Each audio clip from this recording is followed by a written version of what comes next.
আপনার ছেলের অবৈধ প্রেমের ফসল ছিল পেটে।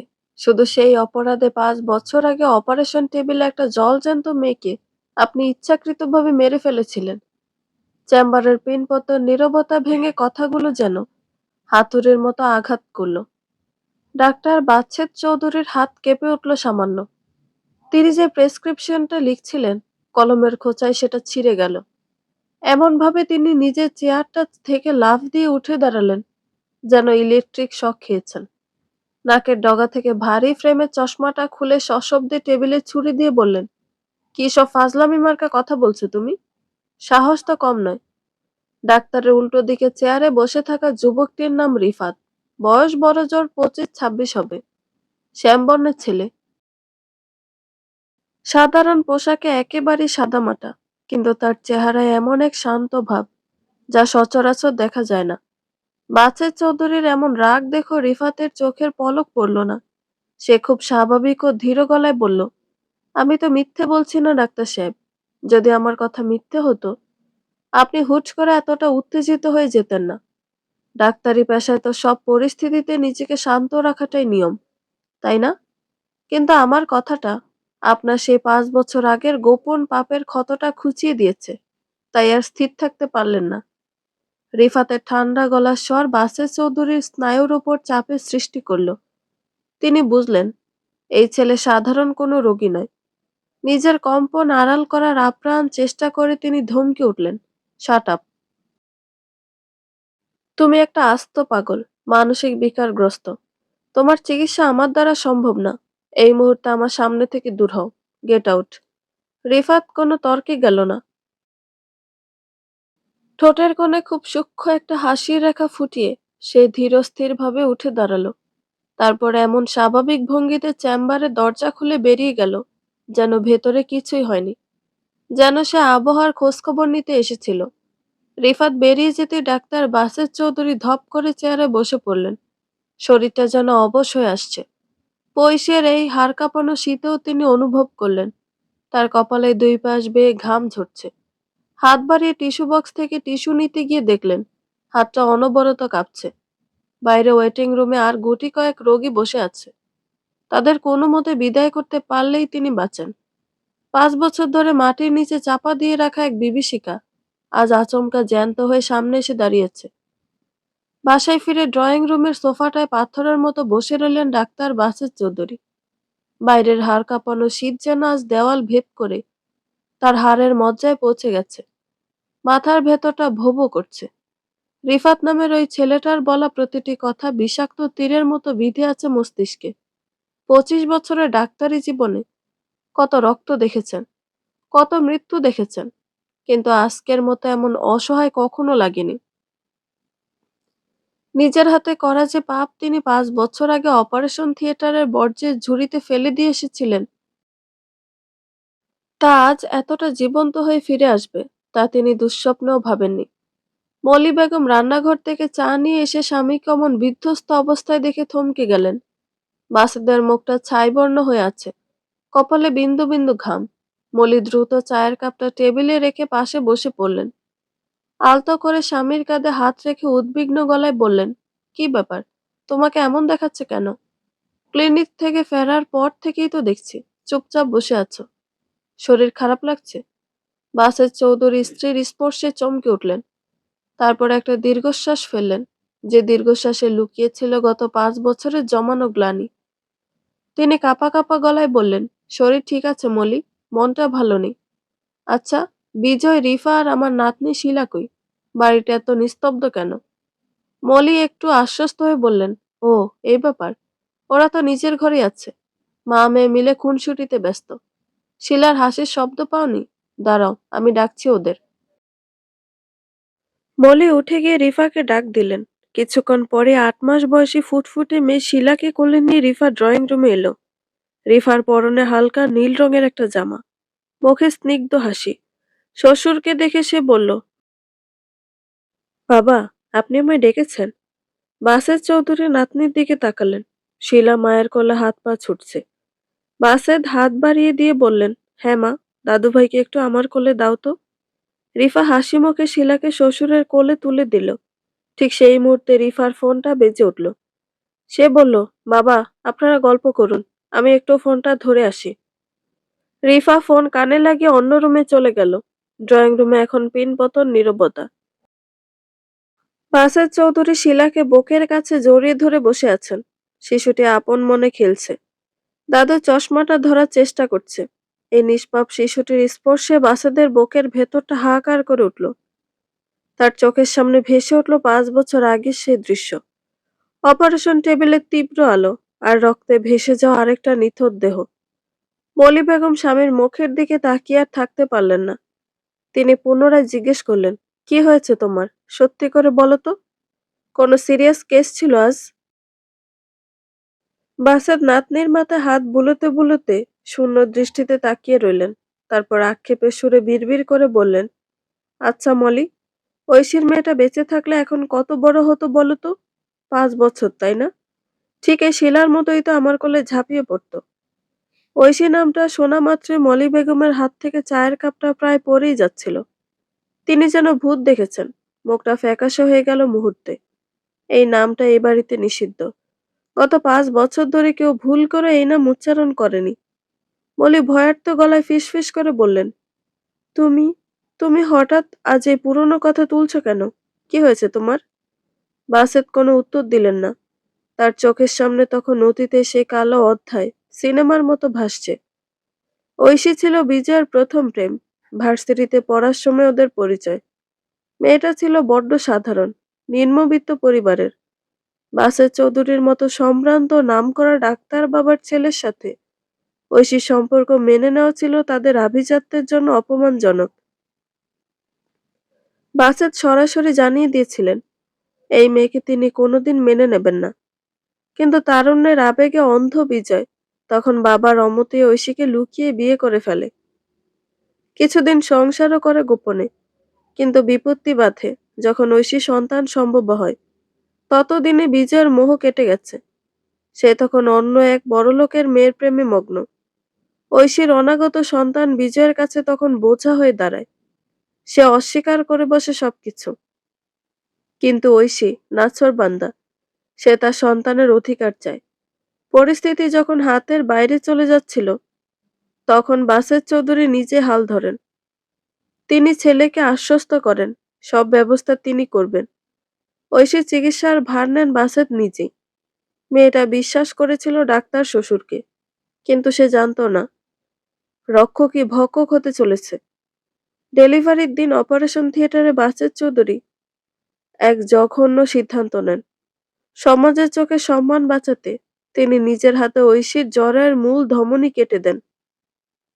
অতিরিক্ত রক্তক্ষরণে অপারেশন টেবিলে ছটফট করতে করতে মারা যায় ঐশী। আর সেই সদ্যজাত শিশু, যে পৃথিবীর আলো দেখার আগে তার দাদুর হাতে মৃত্যুদণ্ড পেয়েছিল, বাসের চৌধুরী তাকেও বাঁচতে দেননি। অক্সিজেন মাস্কটা ইচ্ছাকৃতভাবে সরিয়ে রেখেছিলেন যতক্ষণ না শিশুটির হৃদস্পন্দন থেমে যায়। নার্স ও বাকিদের জানানো হয়েছিল কমপ্লিকেশন ছিল, বাঁচানো যায়নি। বাসেত সেদিন মনে মনে স্বস্তির নিঃশ্বাস ফেলেছিলেন। পাপের সাক্ষী মুছে গেছে পৃথিবী থেকে। এর ঠিক 2 বছর পর বিজয়ের সাথে রিফার ধুমধাম করে বিয়ে হয়। সবাই ভুলে যায় ঐশীকে। বাসের চৌধুরীর ঘোর কাটল মলির ডাকে। মলি কাঁপছেন। বাসেত শান্ত গলায় বললেন, মলি, আমাদের জীবনে কিছু সময় আসে যখন আমরা চাইলেও অতীতকে কবর দিয়ে রাখতে পারি না। মাটি খুঁড়ে কঙ্কাল বেরিয়ে আসে। আজ ক্লিনিকে একটা ছেলে এসেছিল। সে সব জানে মলি, সব জানে। মলি ভয়ে সোফায় বসে পড়লেন। সন্ধ্যাটা কেমন যেন ভারী হয়ে উঠল। রাতে বিজয় যখন বাসায় ফিরল, তখন তাকেও ভীষণ চিন্তিত দেখাচ্ছিল। অন্যদিন সে হাসি খুশি থাকে, কিন্তু আজ তার মুখ চোখ বসে গেছে। বাসেত নিজের ঘরে দরজা বন্ধ করে বসে আছেন। বিজয় ড্রয়িং রুমে বসে বারবার কপালে হাত ঘষছিল। রিফা মেয়েকে ঘুম পাড়িয়ে বসার ঘরে এলো। স্বামীকে এমন অস্থির দেখে সে পাশে বসে কাঁধে হাত রাখলো। নরম গলায় জিজ্ঞেস করলো, বিজয়, কি হয়েছে? বাবাকেও দেখলাম মন খারাপ করে বসে আছেন। এখন তুমি এমন করছো? অফিসের কোনো সমস্যা? বিজয় তাকালো রিফার দিকে। এই মেয়েটা তাকে অন্ধের মতো বিশ্বাস করে। কিন্তু আজ বিজয়ের মনের বাঁধ ভেঙে গেছে, হয়তো বাবার ওই অবস্থা দেখে, অথবা নিজের বিবেকের তাড়নায়। সে আর ভার বইতে পারছিল না। তাছাড়া রিফাত নামের ছেলেটা হয়তো বিজয়ের সাথেও দেখা করেছিল, কিংবা বেনামি কোনো চিঠি পাঠিয়েছিল, সেটা স্পষ্ট নয়। কিন্তু বিজয়ের ভেতরটা দুমড়ে মুচড়ে যাচ্ছিল। সে রিফার হাতটা ধরল। তার হাত বরফের মতো ঠান্ডা। বিজয় কাঁপা গলায় বলল, রিফা, আমি আর পারছি না। আমার দম বন্ধ হয়ে আসছে। কি হয়েছে? আমাকে খুলে বলো তো। রিফা উদ্বিগ্ন হয়ে উঠল। বিজয় মাথা নিচু করে বলতে শুরু করলো, একে একে সব। সব শোনার পর রিফা পাথরের মতো জমে গেল।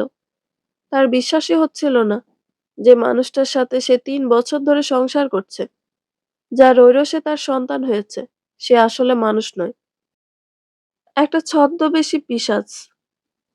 রিফা ছিটকে সরে গেল বিজয়ের কাছ থেকে। তার চোখে তখন ঘৃণার আগুন। সে চিৎকার করে বলে উঠল, তোমরা কি মানুষ নাকি কসাই? ছি! নিজের সম্মান বাঁচানোর জন্য একটা অসহায় মেয়েকে অপারেশন টেবিলে ওভাবে মেরে ফেললে, এমনকি নিজের সদ্যজাত সন্তানকেও ছাড়লে না। বিজয় মিনমিন করে কিছু বলার চেষ্টা করলো। রিফা, পরিস্থিতি তখন। চুপ করো। পরিস্থিতির দোহাই দিও না। তোমরা ঠান্ডা মাথার খুনি।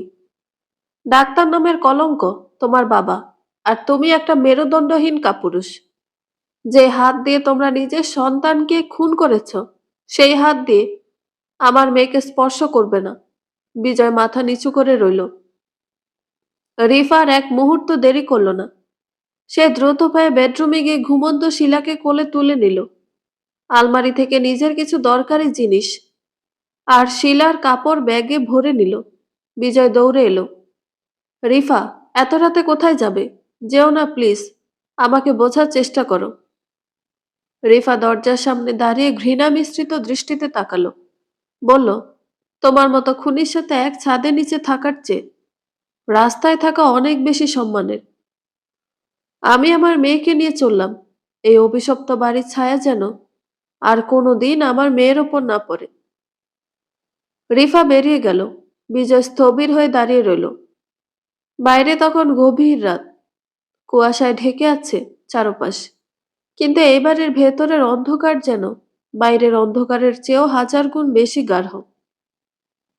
রিফা চলে যাওয়ার পর বাড়িটা শ্মশানের মতো নীরব হয়ে গেল। বাসের চৌধুরী নিজের ঘরে বসে সব শুনলেন। মলি বেগমও পাথরের মূর্তির মতো বসে রইলেন। পাপের ঘোড়া পূর্ণ হয়েছে। সম্মান, প্রতিপত্তি, লোকলজ্জার ভয় সব আজ অর্থহীন। যে সম্মানের জন্য তারা এত বড় পাপ করেছিলেন, সেই সম্মান আজ ধুলোয় মিশে গেছে। নিজের পুত্রবধূর কাছে, নিজের বিবেকের কাছে তার আজ উলঙ্গ। 2 দিন সকালে খবরের কাগজের ভেতরের পাতায় একটা ছোট খবর ছাপা হলো। রাজধানীর অভিজাত এলাকায় নামকরা ডাক্তার বাসের চৌধুরী, তার স্ত্রী ও পুত্রের মরদেহ উদ্ধার। পুলিশের ধারণা, অতিরিক্ত ঘুমের ওষুধ খেয়ে তারা 3জনই আত্মহত্যা করেছেন। ঘর থেকে কোনো সুইসাইড নোট পাওয়া যায়নি, তবে প্রতিবেশীরা বলছেন পারিবারিক কলহ থাকতে পারে। বাইরে তখন ঝকঝকে রোদ উঠেছে, কিন্তু চৌধুরী ভিলা জানালাগুলো সব বন্ধ। 5 বছর আগের এক অভিশপ্ত রাতের পাপ আজ ভোরের আলোয় তার চূড়ান্ত বিচার দিয়ে গেল। রিফাত হাসতে লাগলো আর মনে মনে বলল, সবে শুরু।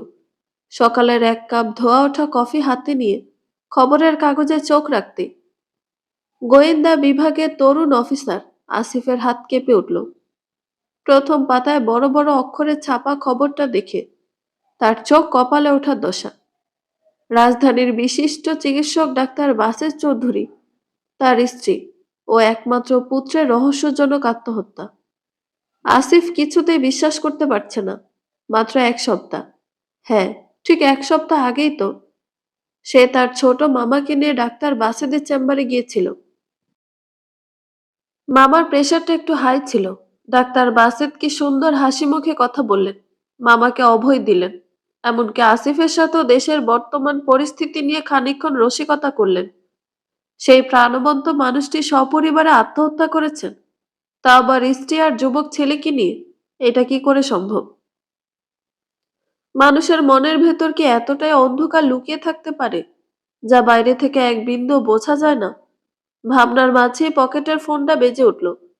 স্ক্রিনে ভেসে উঠল বস নামটা, আনিসুর রহমান, গোয়েন্দা বিভাগের জান্ট্রেল অফিসার এবং আসিফের মেন্টর। আসিফ গোয়েন্দা বিভাগে জয়েন করেছে খুব বেশি দিন হয়নি। এর মধ্যেই নিজের তীক্ষ্ণ বুদ্ধিমত্তা দিয়ে দুটো জটিল কেস সলভ করে আনিসুরের নোটবুকে নাম লিখিয়েছে। ফোনটা রিসিভ করতে ওপাশ থেকে গম্ভীর গলার স্বর ভেসে এলো, আসিফ, অফিসে এসো, এখনই। আসছি স্যার। আসিফ তড়িঘড়ি করে তৈরি হয়ে বেরিয়ে পড়ল। রাস্তায় জ্যাম ঠেলে যখন সে হেডকোয়ার্টারে পৌঁছালো, তখন আনিসুর রহমান জানালার দিকে মুখ করে দাঁড়িয়ে আছেন, তার হাতে জ্বলন্ত সিগারেট। যদিও তিনি অফিসে সচরাচর ধূমপান করেন না। স্যার, আমায় ডেকেছেন? আনিসুর ঘুরে তাকালেন। তার চোখে মুখে স্পষ্ট ক্লান্তির ছাপ, হারানোর বেদনা সেখানে স্পষ্ট। তিনি ইশারায় চেয়ার দেখিয়ে বললেন, বসো আসিফ। আসিফ বসল। আনিসুর দীর্ঘশ্বাস ফেলে বললেন, বাসেদের খবরটা শুনেছ নিশ্চয়ই? জি স্যার, পত্রিকা দেখলাম। বিশ্বাস করতে কষ্ট হচ্ছে। বিশ্বাস আমারও হচ্ছে না আসিফ। বাসেদ আমার ছোটবেলার বন্ধু। স্কুল কলেজ আমরা একসাথে ছিলাম। ওর এমন কোনো কথা নেই যা আমি জানি না। সুখ দুঃখের সব খবরও আমাকে শেয়ার করত। কিন্তু ও ছিল মানসিকভাবে অসম্ভব শক্ত একজন মানুষ। সেই লোক হুট করে এভাবে পুরো পরিবার নিয়ে আত্মহত্যা করবে, এটা আমার লজিকের বাইরে। এর পেছনে নিশ্চয়ই এমন কিছু আছে যা আমরা দেখতে পাচ্ছি না। আনিসুর একটু থামলেন, তারপর টেবিলের ওপর হাত রেখে দৃঢ় গলায় বললেন, আমি চাই তুমি এই কেসটা হ্যান্ডেল করো। অফিসিয়ালি এটাকে হয়তো সুইসাইড কেস বলে ফাইল ক্লোজ করে দেওয়া হবে, কিন্তু আমার মন মানছে না। তুমি ব্যক্তিগতভাবে তদন্ত করো। তোমার উপর আমার পূর্ণ ভরসা আছে। চিন্তা করবেন না স্যার, আমি আজ থেকে কাজ শুরু করছি। আসল রহস্য আমি বের করবই। থানা থেকে বেরিয়ে আসিফ প্রথমেই পোস্টমর্টেম রিপোর্টটা সংগ্রহ করলো। রিপোর্টটা বারবার উল্টে পাল্টে দেখল সে। রিপোর্টে পরিষ্কার লেখা, অতিরিক্ত মাত্রায় ঘুমের ওষুধ সেবনের ফলে কার্ডিয়াক অ্যারেস্ট হয়ে 3 জনেরই মৃত্যু হয়েছে। শরীরে কোনো ধস্তাধস্তির চিহ্ন নেই, কোনো আঘাতের চিহ্ন নেই। অর্থাৎ কেউ জোর করে তাদের মুখে বিষ ঢেলে দেয়নি। তারা স্বেচ্ছায় মৃত্যুকে বরণ করে নিয়েছে। কিন্তু কেন? একটা পুরো পরিবারকে মৃত্যুর মুখে ঠেলে দেওয়ার মতো এত বড় কারণ কি হতে পারে? আসিফ সোজা চলে গেল ডাক্তার বাসেদের বাড়িতে। পুলিশ ইতিমধ্যে বাড়িটা সিলগালা করে দিয়েছে। তবে তদন্তের খাতিরে আসিফের প্রবেশের অনুমতি আছে। কিন্তু সে আগে কথা বলতে চায় পরিবারের একমাত্র জীবিত সদস্য, বিজয়ের স্ত্রী রিফার সাথে। রিফা এখন তার বাপের বাড়িতে আছে। রিফার বাবার বাড়িতে পৌঁছাতে পৌঁছাতে দুপুর গড়িয়ে বিকেল। কলিং বেল চাপতে একজন বয়স্ক মহিলা দরজা খুলে দিলেন। আসিফ নিজের পরিচয় দিতেই তাকে ড্রয়িং রুমে বসানো হলো। বাড়িটা নিস্তব্ধ। মৃত্যুর শোক যেন এ বাড়ির প্রতিটি ইটে গেঁথে আছে। কিছুক্ষণ পর রিফা এলো। কোলে সে 8 মাসের শিশু শিলা। মেয়েটির চেহারার দিকে তাকানো যাচ্ছে না। চোখের নিচে কালশিটে, চুলগুলো উস্কো খুস্কো, দৃষ্টি উদ্ভ্রান্ত। মাত্র 24 ঘন্টার ব্যবধানে স্বামী আর শ্বশুর শাশুড়িকে হারিয়ে সে যেন জীবন্ত লাশ হয়ে গেছে। আসিফ গলাটা ঝেড়ে কিছুটা সহানুভূতি মাখানো স্বরে বলল, ম্যাডাম, আমি বুঝতে পারছি আপনার মানসিক অবস্থা। এই সময় আপনাকে প্রশ্ন করাটা অমানবিক। কিন্তু আপনার পরিবারের মৃত্যুর রহস্য উদ্ঘাটন করতে হলে আমাকে কিছু তথ্য জানতে হবে। আশা করি সাহায্য করবেন। রিফা শূন্য দৃষ্টিতে তাকিয়ে রইল কিছুক্ষণ। তারপর ধীর গলায় বলল, কি জানতে চান বলুন। আপনারা তো একই বাড়িতে ছিলেন, শ্বশুর শাশুড়ি স্বামী, সবাইকে তো সুখী মনে হতো। হঠাৎ এমন কি হলো যে ওনারা আত্মহত্যার মতো পথ বেছে নিলেন? মৃত্যুর আগের রাতে বিশেষ কিছু কি ঘটেছিল? রিফা একটা দীর্ঘশ্বাস ফেলল। তার চোখ বেয়ে জল গড়িয়ে পড়ল। কান্নাজড়িত কণ্ঠে সে বলল, আমরা অনেক সুখী ছিলাম ভাইয়া। গত 3 বছর ধরে এই সংসারে কোনো অশান্তি ছিল না। কিন্তু সব বদলে গেল এক সপ্তাহ আগের একটা কথায়। কি কথা? আসিফ নড়ে চড়ে বসল। রিফা তখন সেই ভয়ঙ্কর অতীতের কথা বলতে শুরু করলো। রিফা যখন বলছিল, তার শরীর ঘৃণায় আর ভয়ে কাঁপছিল। সেদিন রাতে বিজয় আমাকে সব খুলে বলে। আমি সহ্য করতে পারিনি। আমি ওকে ঘৃণা ভরা কথা শুনিয়ে মেয়েকে নিয়ে বাসা থেকে বেরিয়ে আসি। আমি ভাবিনি আমি ভাবিনি ওরা এই অপমানে আর অপরাধ বোধে এভাবে মরে যাবে।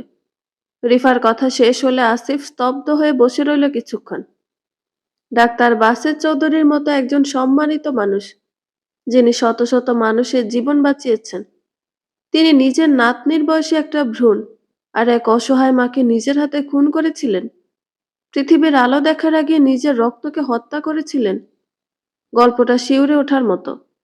আসিফ থানা থেকে বের হয়ে ভাবতে লাগলো, মোটিভ হিসেবে এটা খুবই শক্তিশালী। পাপবোধ মানুষকে কুরে কুরে খায়। রিফা চলে যাওয়ার পর হয়তো তাদের মনে হয়েছে তাদের মুখোশ খুলে গেছে, সমাজে আর মুখ দেখানোর জায়গা নেই। কিন্তু তবুও আসিফের গোয়েন্দা মন কিছুতেই শান্ত হতে পারছে না। পুরনো পাপের কারণে অনুশোচনা হতে পারে, কিন্তু তিনজন মানুষ একসাথে বসে ঠান্ডা মাথায় আত্মহত্যা করবে, তাও আবার বাচ্চাদের মতো শক্ত মানুষ। আসিফ নিজের মনে বিড়বিড় করল, না, এর পেছনে অন্য কোনো ইন্ধন আছে। কেউ কি তাদের ব্ল্যাকমেল করছিল, নাকি কেউ তাদের বাধ্য করেছে? আসিফ বাসের চৌধুরী ক্লিনিক আর বাড়ির সিসিটিভি ফুটেজ চেক করার সিদ্ধান্ত নিল। সে ঘন্টার পর ঘন্টা ফুটেজ দেখল, কিন্তু সন্দেহজনক কিছুই চোখে পড়ল না। গত এক সপ্তাহে ক্লিনিকে প্রচুর রোগী এসেছে, সবাই সাধারণ, কারো আচরণে অস্বাভাবিকতা নেই। বাসের চৌধুরীর সাথে কেউ ঝগড়া করেনি, কেউ হুমকি দেয়নি। ফুটেজে দেখা গেল মৃত্যুর দিন বিকেলে বাসের চৌধুরী শান্তভাবে ক্লিনিক থেকে বের হয়েছেন। ধুর ছাই! আসিফ বিরক্ত হয়ে টেবিলে ঘুষি মারল। কোনো প্রমাণ নেই, সব ক্লিন। তবে কি এটা আসলেই নিছক আত্মহত্যা? আমি কি ভুল পথে আগাচ্ছি? সহ অভিজাত গুলশান এলাকার এক বিশাল ডুপ্লেক্স বাড়ি। বাড়ির মালিক জহরুল ইসলাম, দেশের অন্যতম শীর্ষ ব্যবসায়ী।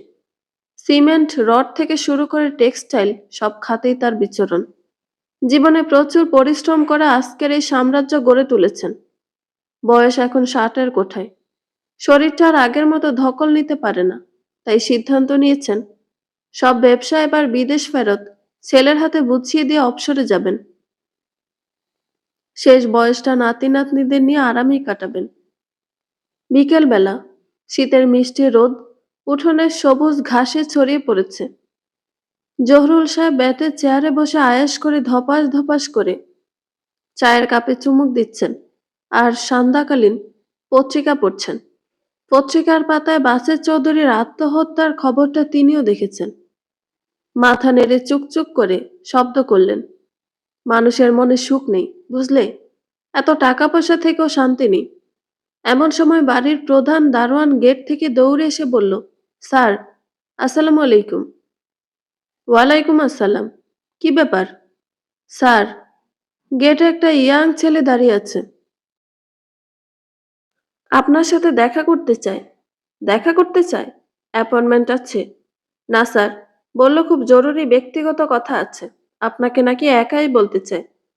জহরুল সাহেব একটু বিরক্ত হলেন, তবুও অবসর সময় কৌতূহলবশত বললেন, আচ্ছা পাঠিয়ে দে, দেখি কি চায়। কিছুক্ষণ পর দারোয়ান একটি ছেলেকে নিয়ে এলো। ছেলেটির বয়স 25-26-এর বেশি হবে না। শ্যামবর্ণের চিপচিপে গড়ন, পরনে সাধারণ শার্ট প্যান্ট, কিন্তু চোখে মুখে এক অদ্ভুত শান্ত ভাব। ছেলেটির নাম রিফাত। সে খুব ভদ্রভাবে এসে জহুরুল সাহেবের সামনে দাঁড়ালো।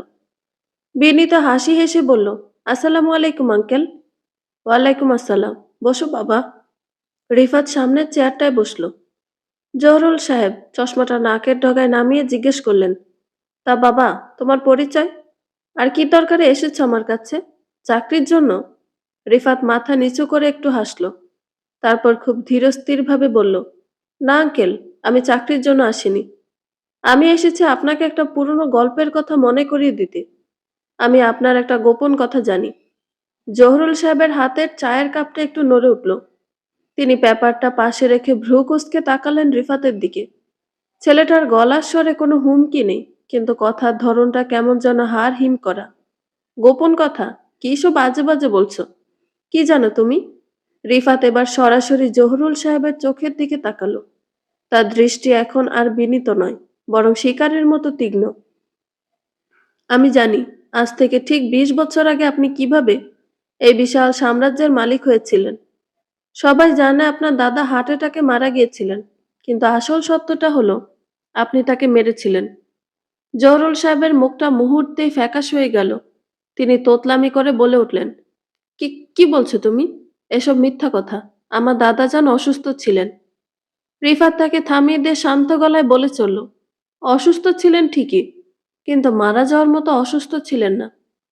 আপনি রাতের বেলা তার ইনসুলিন ইনজেকশনের বদলে বিষাক্ত পটাশিয়াম ক্লোরাইড পুশ করেছিলেন। আর তারপর খুব কৌশলে তার টিপসই নিয়ে সমস্ত সম্পত্তি নিজের নামে লিখে নিয়েছিলেন। দাদার মৃত্যুর পর আপনার আপন চাচাতো ভাই বোনরা যখন পথে বসলো, তাদের দিকে আপনি ফিরেও তাকাননি। আপনার ছোট বোন চিকিৎসার অভাবে মারা গেল। ভাই রিক্সা চালিয়ে সংসার চালাতে গিয়ে অ্যাক্সিডেন্টে পঙ্গু হলো। আর আপনি আপনি সে লাশের ওপর দাঁড়িয়ে এই অট্টালিকা বানালেন। জহুরুল ইসলামের হাত পা থরথর করে কাঁপতে লাগলো। 20 বছর আগে সে কাল রাতের কথা এই ছেলে জানলো কি করে? কেউ তো ছিল না সেখানে। তিনি তো সব প্রমাণ মুছে ফেলেছিলেন। তার গলা শুকিয়ে কাঠ হয়ে এলো। তুমি তুমি কে? কি চাও তুমি? টাকা? কত টাকা চাও বলো, আমি দেব। কিন্তু এসব মিথ্যা কথা ছড়াবে না। রিফাত হাসল। সে হাসি দেখে জহুরুল সাহেবের মেরুদণ্ড বেয়ে শীতল স্রোত নেমে গেল। রিফাত উঠে দাঁড়ালো। পকেটে হাত দিয়ে খুব স্বাভাবিক ভঙ্গিতে বলল, টাকা দিয়ে পাপ ঢাকা যায় না জহুরুল সাহেব। পাপের একটা নিজস্ব গন্ধ আছে, যা যুগ যুগ ধরে বাতাসে ভাসে। ডাক্তার বাসের চৌধুরী আমাকে টাকা দিতে চেয়েছিলেন, কিন্তু আমি টাকা নিই না। আমি শুধু পাপের প্রায়শ্চিত্ত চাই। বাসের চৌধুরী নামটা শুনে জহুরুল সাহেব যেন আকাশ থেকে পড়লেন। তবে কি বাসেদের মৃত্যুর পেছনে এই ছেলে? রিফাত টেবিলের উপর ঝুঁকে ফিসফিস করে বলল, আপনার সামনে এখন একটাই রাস্তা খোলা, প্রায়শ্চিত্ত করার রাস্তা। আপনার পাপের বোঝা এতটাই ভারী যে বেঁচে থাকাটাই আপনার জন্য সবচেয়ে বড় লজ্জা হবে। কাল সকালে সূর্য দেখার অধিকার আপনার নেই। জহুরুল সাহেব ভয়ে কুঁকড়ে গেলেন। রিফাত তার চোখের দিকে তাকিয়ে আদেশের সুরে বলল, আত্মহত্যা। এটাই আপনার একমাত্র মুক্তির পথ। যেভাবে ডাক্তার বাসেত মুক্তি পেয়েছেন, পুলিশ জানবে এটা আত্মহত্যা, সমাজ জানবে এটা ডিপ্রেশন, কিন্তু আপনি আর আমি জানবো এটা হলো ইনসাফ। রিফাত পকেট থেকে একটা ছোট কাঁচের শিশি বের করে টেবিলের উপর রাখলো। শিশিটার ভেতরে নীলচে রঙের তরল। সিদ্ধান্ত আপনার। হয় আপনি সম্মানের সাথে চলে যাবেন, নয়তো আমি পুলিশ আর মিডিয়ার কাছে সেই 20 বছর আগের সব প্রমাণ তুলে ধরব। আপনার ছেলের ভবিষ্যৎ, আপনার এই সাম্রাজ্য, সব ধুলোয় মিশে যাবে। জেলের ঘানি টানতে টানতে মরবেন, নাকি নিজের বেডরুমে শান্তিতে ঘুমাবেন, সেটা আপনিই ভাবুন। এই বলে রিফাত আর এক মুহূর্ত দাঁড়ালো না। যেভাবে এসেছিল ঠিক সেভাবেই ধীর পায়ে হেঁটে গেটের দিকে চলে গেল। জহুরুল ইসলাম পাথরের মূর্তির মতো বসে রইলেন। সন্ধ্যা নেমে আসছে। পাখির ডাক থেমে গেছে। টেবিলের ওপর রাখা নীলচে শিশিটা যেন তার দিকে তাকিয়ে উপহাস করছে। 20 বছরের সাজানো বাগান আজ এক মুহূর্তেই তাসের ঘরের মতো ভেঙে পড়ার অপেক্ষায়। জহুরুল ইসলামের আত্মহত্যার খবরটা যেন আগুনে ঘি ঢেলে দিল। খবরের কাগজে বড় করে ছাপা হয়েছে, বিশিষ্ট ব্যবসায়ী জহুরুল ইসলাম বিষপানে আত্মহত্যা করেছেন। তার লাশের পাশ থেকে উদ্ধার হওয়া সুইসাইড নোটে লেখা ছিল, এটা আমার পাপের ফল। আমার মৃত্যুর জন্য কেউ দায়ী নয়। এই একটি লাইন গোটা শহরে আলোড়ন তুলে দিল। কিন্তু আসিফের কপালে চিন্তার ভাঁজ আরো গভীর হলো। বাসের চৌধুরীর মতো শক্ত মনের মানুষ তাও মেনে নেওয়া যায়, কিন্তু জহুরুল ইসলাম, যিনি দাপটের সাথে ব্যবসা করেছেন, যার জীবনে কোনো অভাব নেই, তিনি হঠাৎ এমন কি পাপ করলেন যে আত্মহত্যার পথ বেছে নিলেন? আর দুইজনের সুইসাইড নোটে পাপ আর প্রায়শ্চিত্ত, এই শব্দগুলোর অদ্ভুত মিল। আসিফ তার চেম্বারে বসে বারবার জহুরুল ইসলামের কেস ফাইলটা দেখছিল। এটা কোনো সাধারণ আত্মহত্যা নয়। আসিফ বিড়বিড় করল, এটা এক ধরনের সাইকোলজিক্যাল মার্ডার। কেউ একজন এদের মনের গভীরে লুকিয়ে থাকা পাপ বোধকে উস্কে দিয়ে মৃত্যুর দিকে ঠেলে দিচ্ছে। কিন্তু কে সেই ব্যক্তি, আর কি তার উদ্দেশ্য? আসিফ আর দেরি করল না। সে সোজা জহুরুল ইসলামের বাড়িতে গেল। পুলিশ ইতিমধ্যে তদন্ত শেষ করেছে, কিন্তু আসিফের মন বলছে এখানে এমন কিছু আছে যা পুলিশের চোখে পড়েনি। বাড়ির পরিবেশটা থমথমে। কাজের লোকেরা ভয়ে জড়সড় হয়ে আছে। আসিফ বাড়ির দারোয়ানকে খুঁজে বের করলো। বয়স্ক দারোয়ান গেটের পাশে ছোট টুলটায় বসে ঝিমুচ্ছিল। আসিফ তার কাঁধে হাত রাখতেই দারোয়ান চমকে উঠল। চাচা, ভয় পাবেন না, আমি পুলিশ থেকে এসেছি, আপনার সাথে কিছু কথা ছিল। দারোয়ান ভয়ে ভয়ে বলল, জি স্যার, বলেন। আসিফ পকেট থেকে একটা নোটবুক বের করে বলল, আচ্ছা চাচা, জহরুল সাহেব কি গত কয়েকদিন কোনো কিছু নিয়ে টেনশনে ছিলেন? কোনো ফোন বা চিঠিপত্র নিয়ে কি তাকে বিচলিত হতে দেখেছেন? দারোয়ান মাথা চুলকে বলল, না স্যার, তেমন তো কিছু দেখিনি। সাহেব তো সবসময় হাসি খুশি থাকতেন। ছোট সাহেব মানে ওনার ছেলের সাথেও তো সম্পর্ক ভালোই ছিল। ব্যবসায় কোনো লোন টোন ছিল কিনা জানি না, তবে বাড়িতে কোনো অশান্তি দেখিনি। আসিফ কিছুটা হতাশ হলো। তবে কি তার ধারণা ভুল? সে যখন চলে যাওয়ার জন্য পা বাড়ালো, তখন দারোয়ান হঠাৎ বলে উঠল, এক মিনিট স্যার, একটা কথা মনে পড়েছে। আসিফ থমকে দাঁড়ালো। কি কথা? দারোয়ান বলল, 3 দিন আগে বিকেলে একটা ছেলে সাহেবের সাথে দেখা করতে এসেছিল। খুব সাধারণ দেখতে, কিন্তু ছেলেটা চলে যাওয়ার পর থেকে সাহেবকে খুব অস্থির লাগছিল। বারবার বাগানে পায়চারি করছিলেন। আসিফের চোখ জ্বলে উঠল। সেই ছেলের চেহারা কি আপনার মনে আছে, বা সিসিটিভিতে কি দেখা যাবে? জি স্যার, সিসিটিভিতে তো অবশ্যই থাকার কথা। আসিফ আর এক মুহূর্ত দেরি করল না। দারোয়ানকে নিয়ে সোজা কন্ট্রোল রুমে গেল। ফুটেজ রিওয়াইন্ড করে 3 দিন আগে সে বিকেলে নিয়ে যাওয়া হলো। স্ক্রিনে দেখা গেল জহরুল সাহেব বাগানে বসে আছেন। তারপর গেট দিয়ে একটা ছেলে ঢুকলো। ছেলেটা জহরুল সাহেবের মুখোমুখি বসলো। তাদের মধ্যে কিছু কথা হলো। তারপর ছেলেটা পকেট থেকে একটা ছোট বোতল বের করে টেবিলের উপর রাখলো। জহরুল সাহেব বোতলটার দিকে তাকিয়ে যেন ভূত দেখলেন। ছেলেটা উঠে চলে যাওয়ার সময় একবার ক্যামেরার দিকে তাকালো। আসিফ স্ক্রিনে ছেলেটার মুখটা ফ্রিজ করে জুম করলো। আর তখনই তার বুকের ভেতরটা ধক করে উঠল। আরে, এ তো সেই ছেলে। আসিফের মনে পড়ে গেল বাসের চৌধুরীর চেম্বার থেকে বের হওয়ার সময় সেই ছেলেটাকে দেখেছিল। আবার বাসের চৌধুরীর মৃত্যুর পর তার বাড়ির সামনে ভিড়ের মধ্যে এই ছেলেটাকে দাঁড়িয়ে থাকতে দেখেছিল। সেদিন তাকে সাধারণ পথচারী ভেবে গুরুত্ব দেয়নি, কিন্তু এখন সমীকরণটা পরিষ্কার। বাসের চৌধুরী এবং জহুরুল ইসলাম দুজনকে মৃত্যুর আগে এই ছেলেটা ভিজিট করেছিল। গট ইউ, আসিফ ফিসফিস করে বলল, এত সহজে যে তোমাকে পেয়ে যাব ভাবিনি। আসিফের শরীরে নতুন করে উদ্দীপনা জেগে উঠল। এই ছেলেটি আসল মাস্টার মাইন্ড। সে সরাসরি খুন করছে না, কিন্তু মানুষকে এমন পরিস্থিতিতে ফেলছে যে তারা নিজেরাই মরতে বাধ্য হচ্ছে। কিন্তু ছেলেটা কে? নাম কি তার? আসিফ দ্রুত ফুটেজ থেকে ছেলেটার ছবি প্রিন্ট করে নিল। এবার শুরু হবে আসল শিকার। শহরের আরেক প্রান্তে এক মেয়ের সকাল শুরু হলো আতঙ্কের মধ্য দিয়ে। নাজিয়া, বয়স 28-29 হবে। স্বামী প্রবাসী, মধ্যপ্রাচ্যে থাকে। নাজিয়া তার শাশুড়ি আর একমাত্র ছেলে নিহানকে নিয়ে দেশেই থাকে। ইদানিং নাজিয়ার ঘুমটা একটু বেশি হচ্ছে। আজও যখন ঘুম ভাঙলো, তখন ঘড়িতে সকাল 9টা। সে তড়িঘড়ি করে বিছানা ছাড়ল। ড্রয়িং রুমে এসে দেখলো শাশুড়ি মা সোফায় বসে পান চিবোচ্ছেন। মা, নিহানকে স্কুলে পাঠিয়েছেন? শাশুড়ি টিভির দিকে তাকিয়ে বললেন, হো, ড্রাইভার দিয়ে পাঠিয়েছি। তোমার তো আজকাল বেলার আগে ঘুমই ভাঙে না। শাশুড়ির খোঁচাটা গায়ে না মেখে নাজিয়া বাথরুমে ঢুকলো। আড়মোড়া ভেঙে ব্রাশে পেস্ট লাগাতে যাবে, এমন সময় বেসিনের উপর একটা ভাঁজ করা কাগজের টুকরো চোখে পড়ল। প্রথমে ভাবলো কোনো অদরকারি কাগজ। ফেলে দিতে গিয়েও কৌতূহলবশত ভাঁজটা খুলল। চিঠির লেখাগুলো পড়ার সাথে সাথে নাজিয়ার হাত থেকে টুথব্রাশটা খট করে বেসিনে পড়ে গেল। তার সারা শরীর অবশ হয়ে এলো। চিঠিতে স্পষ্ট অক্ষরে লেখা, স্বামী বিদেশে হাড় ভাঙা খাটুনি খাটছে, আর তুমি সেই সুযোগে রাহুলের সাথে পরকীয়া করছো। মার্কেটে যাওয়ার নাম করে ঘন্টার পর ঘন্টা হোটেলে কাটাচ্ছ। আমি সব জানি, আমার কাছে সব ভিডিও প্রমাণ আছে। যদি সম্মান বাঁচাতে চাও, তবে আজ রাত 12টায় ট্রেন লাইন মোড়ে দেখা করো। একা আসবে, যদি না আসো তবে সব ভিডিও তোমার স্বামীর কাছে চলে যাবে। আর তারপর বুম, তোমার সাজানো সংসার শেষ। নাজিয়ার গলা শুকিয়ে কাঠ হয়ে গেল। রাহুলের কথা সে আর রাহুল ছাড়া এই পৃথিবীতে তৃতীয় কেউ জানার কথা নয়। তারা তো যথেষ্ট সাবধান ছিল।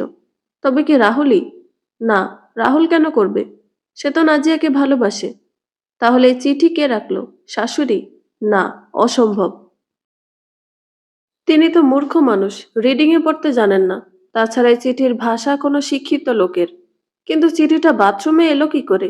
নাজিয়ার বুক ধপধপ করছে। মনে হচ্ছে ঘরের দেয়ালগুলো তাকে চেপে ধরছে। সে কাঁপতে কাঁপতে বেসিনের কোনায় বসে পড়ল। যদি এই খবর তার স্বামীর কানে পৌঁছায়, তাহলে তো সব শেষ। শুধু ডিভোর্স নয়, সামাজিকভাবে সে মুখ দেখাতে পারবে না। ভয়ে তার হাত পা ঠান্ডা হয়ে যাচ্ছে। কোনো উপায় না পেয়ে সে দৌড়ে বেডরুমে গিয়ে ফোনটা হাতে নিল। কাপা হাতে রাহুলের নম্বরে ডায়াল করলো। ২ রিং হওয়ার পরই ওপাশ থেকে রাহুলের উৎফুল্ল গলা ভেসে এলো। কি ব্যাপার জানু? এত সকালে কল? সব ঠিক আছে তো? নাজিয়া ফিসফিস করে বলল, রাহুল, সর্বনাশ হয়ে গেছে। কি হয়েছে? শান্ত হও আগে, তারপর বলো। নাজিয়া তখন এক নিঃশ্বাসে চিঠির সব কথা রাহুলকে বলল। শোনার পর রাহুলও কিছুক্ষণ চুপ করে রইল। তারপর অবাক হয়ে বলল, হোয়াট? এসব কি বলছো? কেউ আমাদের ফলো করছিল? তুমি কি কাউকে কিছু বলেছ? নাজিয়া সন্দেহ ভরা গলায় জিজ্ঞেস করলো। আরে পাগল নাকি? আমি কেন নিজের পায়ে কুড়াল মারবো? আর আমি তো তোমার বাসায় কখনো যাইনি। চিঠি রাখবো কি করে? নাজিয়া হতাশ হয়ে বলল। তাহলে কে করলো এসব? আমার খুব ভয় করছে রাহুল। আমি কি করব এখন? রাহুল কিছুক্ষণ ভেবে বলল, শোনো, ভয় পেয়ে ভুল কোনো পদক্ষেপ নিও না। ব্ল্যাকমেইলার যখন দেখা করতে বলেছে, তখন আমাদের একবার গিয়ে দেখা করা উচিত। সে কে এবং কি চায়? হয়তো টাকা চায়। আমি একা যাব? আমার সাহস হচ্ছে না। চিন্তা করো না সোনা, আমি যেখানে দেখা করতে বলেছে সেখানে যাবে। আমি তোমার আড়ালে থাকবো, দূর থেকে ফলো করব, দেখবো বেটা কে। যদি কোনো ঝামেলা করে আমি সামলে নেব। রাহুল আশ্বস্ত করায় নাজিয়া কিছুটা স্বস্তি পেল, কিন্তু মনের ভেতর কাঁটাটা খসখস করতেই থাকলো। শহরের কোলাহল থেকে দূরে নদীর পাড়ে একটা নির্জন বেঞ্চে বসে আছে রিফাত। তার দৃষ্টি নদীর ঘোলাটে পানির দিকে। বাতাসের ঝাপটায় তার চুলগুলো উঠছে। তার ঠোঁটের কোণে একটা বাঁকা হাসি। সে পকেট থেকে একটা ছোট ডায়েরি বের করলো। সেখানে বাসের চৌধুরী আর জহুরুল ইসলামের নামের ওপর লাল কালিতে ক্রস চিহ্ন দেওয়া। তার নিচে লেখা, নাজিয়া। রিফাত আপন মনেই বলে উঠল, পারলে আমায় ধরো, মিস্টার ডিটেকটিভ আসিফ। কিন্তু ততক্ষণে অনেক দেরি হয়ে যাবে। পাপীরা ভাবে তাদের কেউ দেখছে না, কিন্তু আমি দেখি, আমি তাদের ছায়া। সে নদীর দিকে একটা নুড়ি পাথর ছুঁড়ে মারল। পাথরটা পানিতে পড়ার শব্দে নিস্তব্ধতা ভাঙল। নাজিয়া, তোমার সাথে আমি এমন একটা খেলা খেলবো যা তুমি কল্পনাও করতে পারবে না। পরকীয়ার সুখ তো অনেক নিলে, এবার একটু ভয়ের স্বাদ নাও। আর রাহুল, তুমিও প্রস্তুত হও, তোমার পালাও আসছে। রিফাত আকাশের দিকে তাকালো। সূর্যটা মেঘের আড়ালে ঢাকা পড়েছে। তার মনে হলো প্রকৃতি আজ তার খেলার দর্শক হতে প্রস্তুত। তার প্রতিশোধের তালিকাটা বেশ লম্বা। আর এই খেলায় সেই একমাত্র খেলোয়াড়, বাকিরা শুধুই পুতুল। 10 লাইন মোড়ে আজ রাতে এক নতুন নাটক মঞ্চস্থ হতে যাচ্ছে, আর তার চিত্রনাট্যকার স্বয়ং রিফাত। আসিফ কি পারবে সময়ের আগে সেখানে পৌঁছাতে, নাকি আরো একটা ট্র্যাজেডি অপেক্ষা করছে শহরের বুকে? সন্ধ্যার আবছা অন্ধকার তখন সবে নামতে শুরু করেছে। রাহুল তৈরি হয়ে আয়নার সামনে দাঁড়িয়ে চুলটা ঠিক করে নিচ্ছিল। আজ প্রিয়ার সাথে ডিনারে যাওয়ার কথা। প্রিয়া এক বড় শিল্পপতির একমাত্র মেয়ে। রাহুলের সাথে তার বিয়েটা প্রায় পাকা। এই বিয়েটা হলে রাহুলের আর পিছু ফিরে তাকাতে হবে না। কিন্তু প্রিয়া জানে না তার হবু বরের আসল রূপ। রাহুল শীষ দিতে দিতে টেবিলের উপর থেকে মানিব্যাগটা তুলে নিতে গেল। ঠিক তখনই তার নজরে পড়ল মানিব্যাগের নিচে ভাঁজ করা একটা হলুদ রঙের চিরকুট। রাহুল অবাক হলো। সে তো এখানে কোনো কাগজ রাখেনি। কৌতূহলবশত কাগজটা হাতে নিয়ে খুলতেই তার মুখের শীষ থেমে গেল। চিরকুটে গোটা গোটা অক্ষরে লেখা, তোমার হবু বউ প্রিয়াকে ঠকিয়ে দীর্ঘদিন ধরে নাজিয়ার সাথে যে পরকীয়া নোংরা সম্পর্ক চালিয়ে যাচ্ছ, সেটা যদি আজ প্রিয়া জানতে পারে, তবে কি হবে ভেবে দেখেছ? প্রিয়ার বাবার সম্পত্তির কানা করিও তুমি পাবে না, উল্টো জেলে পচতে হবে। যদি চাও এই গোপন সত্য গোপনই থাকুক, তবে এক্ষুনি করইতলা মোড়ে চলে এসো। একা আসবে, নয়তো সব প্রমাণ প্রিয়ার হোয়াটসঅ্যাপে চলে যাবে। সময় মাত্র 30 মিনিট। পড়া শেষ হওয়া মাত্রই রাহুলের হাত পা ঠান্ডা হয়ে এলো। ধপ করে সে বিছানায় বসে পড়ল। তার বুকের ভেতর হাতুড়ি পেটার শব্দ হচ্ছে। নাজিয়ার সাথে তার সম্পর্কের কথা তো কেউ জানে না। তারা যথেষ্ট সাবধান ছিল। তাহলে কে জানলো? আর প্রিয়া জানলে তো সর্বনাশ। তার এতদিনের সাজানো স্বপ্ন, কোটি টাকা সম্পত্তি, সব নিমিষেই ধুলোয় মিশে যাবে। রাহুল বুঝল, এখন আর দেরি করা বা যুক্তি খোঁজার সময় নেই। ব্ল্যাকমেইলার কে সেটা পরে দেখা যাবে, আগে পরিস্থিতি সামাল দিতে হবে। সে দ্রুত বাসা থেকে বেরিয়ে বাইক স্টার্ট দিল। শহরের শেষ প্রান্তে করইতলা মোড়। জায়গাটা দিনের বেলাতেও বেশ নির্জন থাকে, আর রাতে তো ভুতুড়ে। ল্যাম্পপোস্টের আলোগুলো টিম টিম করে জ্বলছে। অধিকাংশ জায়গায় অন্ধকারে ঢাকা। রাহুল বাইক থামিয়ে এদিক ওদিক তাকালো। জনমানবহীন প্রান্তর। ঝিঝি পোকার ডাক ছাড়া আর কোনো শব্দ নেই। কে আছিস? সামনে আয়। রাহুল কাপা গলায় চিৎকার করে উঠল। অন্ধকারের ভিতর থেকে একটা অবয়ব ধীরে ধীরে আলোর নিচে এসে দাঁড়ালো। শান্ত সৌম্য চেহারার এক যুবক, ঠোঁটের কোণে রহস্যময় হাসি। রিফাত। রাহুল তাকে দেখেই চিনতে পারল না, কিন্তু রাগে তার শরীর জ্বলছিল। সে দ্রুত রিফাতের দিকে এগিয়ে গিয়ে তার শার্টের কলার চেপে ধরল। তুই তুই সেই লোক? কি চাস তুই আমার কাছে? টাকা? কত টাকা লাগবে বল। কেন আমার পেছনে লেগেছিস? রিফাত রাহুলের হাতের বাঁধন ছাড়ানোর কোনো চেষ্টাই করল না। সে কেবল রাহুলের চোখের দিকে স্থির দৃষ্টিতে তাকিয়ে শান্ত গলায় বলল, টাকা আমি চাই না রাহুল। আমি চাই তুমি শান্ত হও। আমার চোখের দিকে তাকাও। রাহুলের ইচ্ছে হলো ছেলেটাকে এক ঘুষিতে মাটিতে ফেলে দেয়, কিন্তু রিফাতের চোখের দিকে তাকাতেই তার মস্তিষ্কে কেমন যেন একটা ঝিম ধরল। ওই চোখ দুটো সাধারণ নয়, গভীর, অতল গহ্বর যেন। মনে হচ্ছে ওখানে তাকালে আর ফেরানো যায় না। রাহুলের হাতের মুঠো আলগা হয়ে এলো। সে আস্তে আস্তে রিফাতকে ছেড়ে দিয়ে দুপা পিছিয়ে গেল। তার রাগ বা উত্তেজনা নিমিষে উবে গিয়ে এক অদ্ভুত শূন্যতা ভর করল মনে। রিফাত ধীরে ধীরে রাহুলের চারদিকে ঘুরতে শুরু করলো। তার কণ্ঠস্বর এখন সাপের মতো হিসহিসে, অথচ সম্মোহনী। আচ্ছা রাহুল, ভেবে দেখো তো, প্রিয়া যদি এসব জানতে পারে তখন কি করবে? সে তোমাকে ভালোবাসে, বিশ্বাস করে।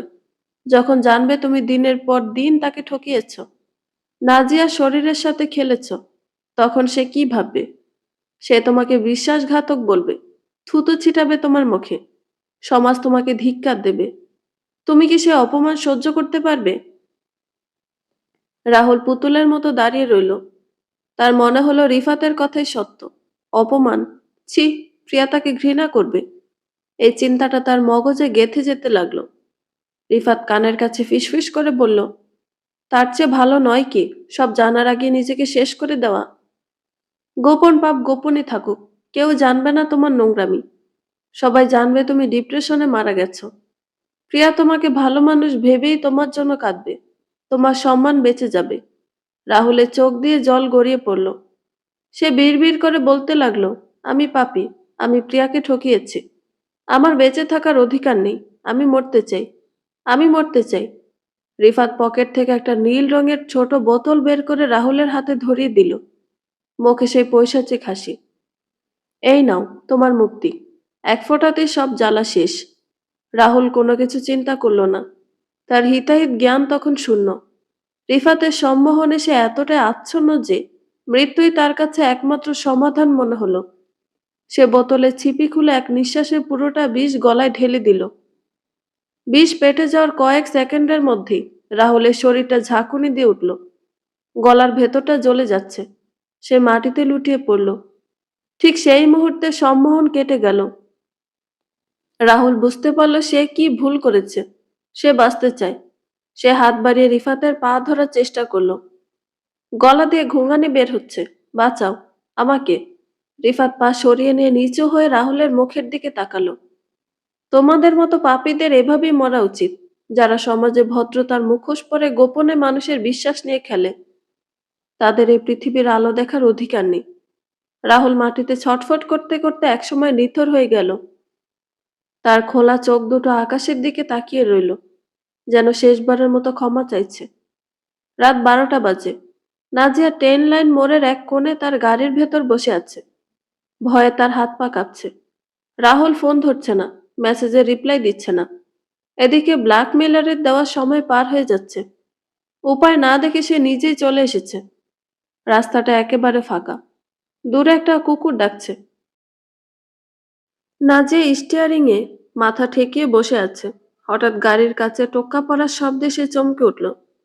জানালার ওপাশে একটা ছেলে দাঁড়িয়ে, রিফাত। সে ইশারায় নাজিয়াকে বের হতে বলল। নাজিয়া বুঝতে পারল এটাই সেই লোক। সে কাঁপতে কাঁপতে গাড়ি থেকে নামলো। রিফাত তার দিকে তাকিয়ে বাঁকা হাসলো। কি ম্যাডাম, স্বামীকে কতদিন ধরে এভাবে ঠকিয়ে যাচ্ছেন? স্বামী বেচারা প্রবাসে ঘাম ঝরাচ্ছে, আর আপনি দেশে বসে রং তামাশা করছেন। নাজিয়া থতমত খেয়ে বলল, কে কে তুমি? কি চাও আমার কাছে? টাকা চাইলে বলো, আমি দিচ্ছি, কিন্তু প্লিজ আমার স্বামীকে কিছু জানিও না। রিফাত আস্তে আস্তে নাজিয়ার দিকে এগিয়ে এলো। ল্যাম্পপোস্টের আবছা আলোয় নাজিয়াকে আজ অদ্ভুত সুন্দর লাগছে। ভয়ার্ত হরিণের মতো চোখ, এলোমেলো চুল।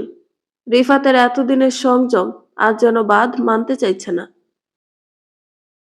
তার পাপ দমনের মিশনের মধ্যে ঢুকে পড়ছে আদিম কামনা বোধ। টাকা, সেটা তোমায় পরে বলবো। আজ তোমাকে দেখে বুঝলাম রাহুল কেন তোমার জন্য পাগল ছিল। সত্যিই তুমি অনেক সুন্দর। রিফাতের গলার স্বরে এমন কিছু ছিল যা নাজিয়াকে আরো বেশি ভয় পাইয়ে দিল। সে পিছিয়ে গিয়ে বলল, আমার কাছে আসবে না, আমি কিন্তু এখন চিৎকার করব।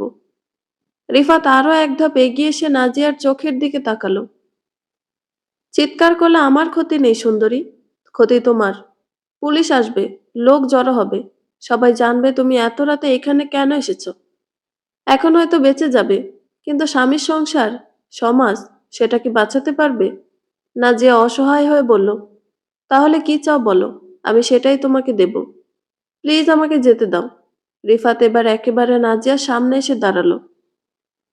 তার দৃষ্টি নাজিয়ার চোখের মনির উপর স্থির। আমার চোখের দিকে তাকাও, নাজিয়া। নাজিয়া তাকাতেই চাইল না, কিন্তু রিফাতের আদেশ অমান্য করার শক্তি তার ছিল না।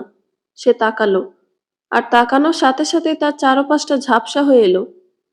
মাথার ভেতরের ভয়, আতঙ্ক সব যেন ধুয়ে মুছে যাচ্ছে। এক অদ্ভুত ভালো লাগা, এক তীব্র নেশা তাকে গ্রাস করতে শুরু করলো।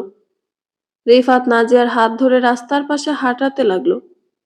তার কণ্ঠস্বর এখন আর রুক্ষ নয়, বরং ভীষণ মাদকতাময়।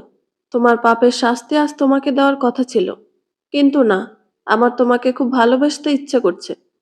মৃত্যুর চেয়েও তীব্র কোনো অনুভূতি দিতে ইচ্ছে করছে। রিফাত আলতো করে নাজিয়ার ঘাড়ে মুখ ছোঁয়ালো। নাজিয়ার শরীরটা বিদ্যুৎ চমকের মতো শিউরে উঠল। সম্মোহনের প্রভাবে তার বিবেক কাজ করছে না, জেগে উঠছে শুধুই অবদমিত কামনা। সে বাধা দেওয়ার বদলে রিফাতের স্পর্শের কাছে নিজেকে সঁপে দিল। রিফাত তার তপ্ত ঠোঁটজোড়া নাজিয়ার গলার ভাঁজে ডুবিয়ে দিল। গরম নিঃশ্বাস নাজিয়ার ত্বকে লাগতে সে অস্ফুট শব্দ করে উঠল। রিফাত হাত দিয়ে নাজিয়ার কোমর জড়িয়ে ধরল, তাকে নিজের শরীরের সাথে পিষে ফেলতে চাইল। নাজিয়া সহ্য করতে পারল না। সম্মোহনের ঘোর আর কামনার আগুনে সে হিতাহিত জ্ঞান হারালো। সে রিফাতের চুলগুলো খামচে ধরে তার মুখটা তুলে আনলো। তারপর পাগলের মতো রিফাতের ঠোঁটে নিজের ঠোঁট ডুবিয়ে দিল। শুরু হলো এক হিংস্র, বন্য এক চুম্বন, যেন একে অপরের নিঃশ্বাস শুষে নিতে চাইছে। রাস্তার মাঝখানে দাঁড়িয়ে দুজন দুজনের মধ্যে হারিয়ে গেল। রিফাত নাজিয়াকে ঝাপটে ধরে চুমু খাচ্ছে, কামড়ে দিচ্ছে ঠোঁট। তাদের শরীরের উষ্ণতায় শীতের রাতও যেন হার মেনেছে। একটু পর মুখ সরিয়ে নাজিয়া হাঁপাতে হাঁপাতে বলল, গাড়ির ভেতরে চলো, এখানে কেউ দেখে ফেলবে। রিফাত হাসল। শিকার এখন শিকারীর বাহুবন্দী। দুজন দ্রুত গাড়ির পেছনের সিটে উঠে বসলো। দরজা বন্ধ হতেই বাইরের পৃথিবী থেকে তারা বিচ্ছিন্ন হয়ে গেল। গাড়ির ভেতরটা মুহূর্তে উত্তপ্ত হয়ে উঠল। দুজন দুজনকে জড়িয়ে ধরল আষ্টে পৃষ্ঠে। পোশাকের বাধা সরে যেতে লাগলো দ্রুত। একে অপরের শরীরের সাথে লেপ্টে গেল। তাদের ঘন ঘন নিঃশ্বাস আর উত্তপ্ত স্পর্শে গাড়ির কাঁচগুলো বাষ্পে ঝাপসা হয়ে এলো। বাইরে থেকে আর কিছুই দেখা যায় না, শুধু বোঝা যায় ভেতরে চলছে আদিম এক ঝড়। রিফাত ভুলে গেল তার মিশন, ভুলে গেল তার নীতি। সে এখন শুধুই এক কামুক পুরুষ। আর নাজিয়া, সে ভুলে গেছে তার স্বামী, সন্তান, সংসার। সে এখন শুধুই রিফাতের পুতুল। ঠিক সেই সময় রাস্তার ওপারে একটা বড় কড়ই গাছের আড়ালে দাঁড়িয়েছিল বিশাল এক কালো ছায়া। অন্ধকারে তার মুখ দেখা যায় না, শুধু জ্বলজ্বল করছে দুটো চোখ। তার হাতে একটা পুরনো খাতা। ছায়াটি স্থির দৃষ্টিতে ঝাপসা হয়ে যাওয়া গাড়িটির দিকে তাকিয়ে রইল। তারপর খাতাটা খুলল। সেখানে বাসেদ, জহুরুল আর রাহুলের নামের পাশে লাল কালিতে ক্রস চিহ্ন দেওয়া। কিন্তু তালিকার নিচে নতুন একটা নাম যোগ হলো। তা হলো রিফাত। ছায়াটি ফিসফিস করে, যেন বাতাসের সাথে কথা বলছে, এমন স্বরে বলল, রিফাত, তুই তোর পথ থেকে সরে গেছিস। তুই নিজেকে বিচারক ভেবেছিলি, কিন্তু আজ তুই নিজেই আসামি। তুই গোপন পাপ করেছিস, তোর নামও এই খাতায় উঠে গেল। এর শাস্তি তোকে পেতেই হবে। ছায়াটি খাতাটা বন্ধ করলো। তবে এখনই না, আমার সাথে করা চুক্তি তোকে শেষ করতে হবে। আরো অনেক কাজ বাকি। তোর পাপের প্রায়শ্চিত্ত তুই করবি, কিন্তু তার আগে তোকে দিয়ে আমি আমার কাজ হাসিল করে নেব। কালো ছায়াটি ধীরে ধীরে অন্ধকারের সাথে মিশে গেল। দূরে কোথাও একটা রাতজাগা পাখি কর্কশ স্বরে ডেকে উঠল। গাড়ির ভেতরে তখন পাপের উৎসব চলছে, আর বাইরে অপেক্ষা করছে এক অনিবার্য নিয়তি। রিফাত জানে না, সে যে ফাঁদ পেতেছিল, আজ সে নিজেই সে ফাঁদের সবচেয়ে বড় শিকার। টানা 2 দিন আসিফের চোখের নিচে কালশিটে পড়ে গেছে। নাওয়া খাওয়া ভুলে সে চষে বেড়াচ্ছে শহরের এক প্রান্ত থেকে আরেক প্রান্ত। তার পুরো টিম, শহরের প্রতিটি কোণায় ছড়িয়ে থাকা সোর্স, ইনফরমার, সবাইকে সে রিফাতের ছবি দিয়ে লাগিয়ে দিয়েছে, কিন্তু ফলাফল শূন্য। ছেলেটা যেন হাওয়ায় মিলিয়ে গেছে। একটা আস্ত জলজ্যান্ত মানুষ এভাবে উধাও হয়ে যেতে পারে? অফিসে বসে টেবিলের উপর রাখা রিফাতের ছবিটার দিকে এক দৃষ্টে তাকিয়েছিল আসিফ। ঠিক তখনই ফোনটা বেজে উঠল। স্ক্রিনে বস নামটা জ্বলজ্বল করছে। আনিসুর রহমান। আসিফ দীর্ঘশ্বাস ফেলে কলটা রিসিভ করলো। কি ব্যাপার আসিফ? এখনো কোনো আপডেট নেই কেন? তুমি কি করছো? আনিসুরের গলায় স্পষ্ট বিরক্তি। আসিফ ক্লান্ত গলায় উত্তর দিল, স্যার, বিশ্বাস করুন, আমি আমার সর্বোচ্চ চেষ্টা করছি, কিন্তু ছেলেটা কোনো সাধারণ অপরাধী নয়। সে কোনো ডিজিটাল ফুটপ্রিন্ট রাখছে না, কোনো মোবাইল ব্যবহার করছে না। খুনি আমার চোখের সামনে ছিল, অথচ এখন তাকে খুঁজে পাচ্ছি না। এর চেয়ে বড় হতাশা আর কি হতে পারে? হতাশ হওয়ার সময় এটা নয় আসিফ। পাবলিক প্রেশার বাড়ছে। যেভাবেই হোক তাকে খুঁজে বের করো। প্রয়োজনে পুরো শহরের প্রতিটি ইঞ্চিতে তল্লাশি চালাও।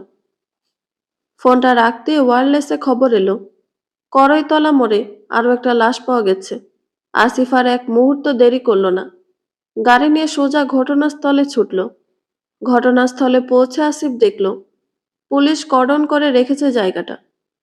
মাঝখানে একটা যুবকের লাশ পড়ে আছে, রাহুল। আসিফ লাশের পাশে নিচু হয়ে বসল। সে একই দৃশ্য, কোনো আঘাতের চিহ্ন নেই, মুখের পাশে ফেনা, আর লাশের ঠিক পাশেই পড়ে আছে সেই নীল রঙের ছোট কাচের শিশি। আসিফের বুঝতে বাকি রইল না, জহুরুল ইসলাম আর এই রাহুলের খুনি একই ব্যক্তি। আসিফ গ্লাভস পরে রাহুলের পকেট থেকে ফোনটা বের করলো, কিন্তু সেখানে সন্দেহজনক কিছুই পাওয়া গেল না। কল লিস্টে শুধু অফিসের কল আর প্রিয়ার কল, কোনো হুমকি নেই, কোনো ব্ল্যাকমেইল মেসেজ নেই। আসিফ বিড়বিড় করলো, স্মার্ট, খুব স্মার্ট। রাহুল হয়তো কোনো সিক্রেট চ্যাট অ্যাপ ব্যবহার করত, যেটা মৃত্যুর আগে ডিলিট করে দিয়েছে বা অটো ডিলিট হয়ে গেছে। নাজিয়া যখন বাসায় ফিরল তখন রাত 3টা। পা টিপে টিপে নিজের ঘরে ঢুকে দরজা বন্ধ করলো। তার শরীরটা অবশ লাগছে, কিন্তু মনের ভেতর এক অদ্ভুত অস্থিরতা। গত রাতের ঘটনাটা তাকে ভেতর থেকে নাড়িয়ে দিয়েছে। একটা পাপ ঢাকতে গিয়ে সে নিজেকে জড়িয়ে ফেলেছে আরো বড় এক পাপের জালে। রিফাতের সাথে কাটানো সেই মুহূর্তগুলো তার শরীরে এখনো শিহরণ জাগাচ্ছে, কিন্তু বিবেকের তাড়নায় সে কুঁকড়ে যাচ্ছে।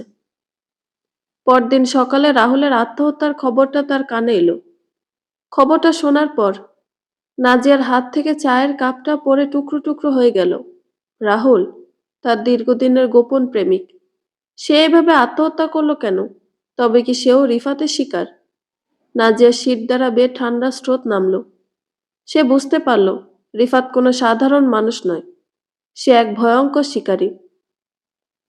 নাজিয়া ভয়ে ফোন করার সাহস পেল না।